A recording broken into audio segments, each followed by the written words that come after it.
મારું નામ છે જેડી પરમાર 678। આજે હું તમને જે મેસેજ દેવાનો છું એ છે વ્યક્તિની કિંમત શું છે।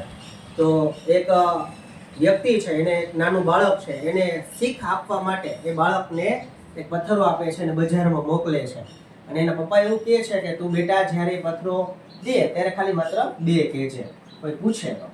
બજારમાં જાય છે, ડોસીમાં સામા મળે છે, બહુ મોટી ઉંમર હોય છે, ડોસીમાં પથ્થરો છે એ જોઈએ છે ને કહે છે કે કેટલી કિંમત છે બેટા, એટલે 2 કહે છે। તો ડોસીમાં ને એવું થયું કે કદાચ એ પથ્થરની કિંમત 2 જ રૂપિયા હશે।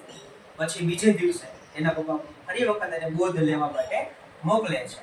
તો એ એક સોનીની દુકાન પાસેથી પસાર થઈ છે અને સોની એ જોઈએ છે પથ્થરો અને સોની કહે છે કે એની કિંમત 2 લાખ હશે, 2 આંગળી બતાવે છે।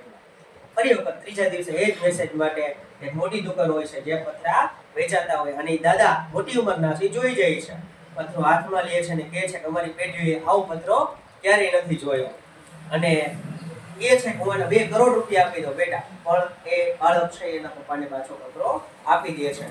હું તમને એ સમજાવવા માંગુ છું કે જ્યારે ખીચડી છે, ખીચડી અંદર ચોખા ભરે તો એની કિંમત કાંઈ નથી અને એ જ ચોખા જ્યારે કંકુ ઉપર ચાંદલા ઉપર બને ને ત્યારે એની કિંમત લાખોમાં થાય છે। આનો મેસેજ એ છે કે તમારું ભગવાન જેવું નામ થઈ જાય છે। જય હિન્દ, જય ભારત।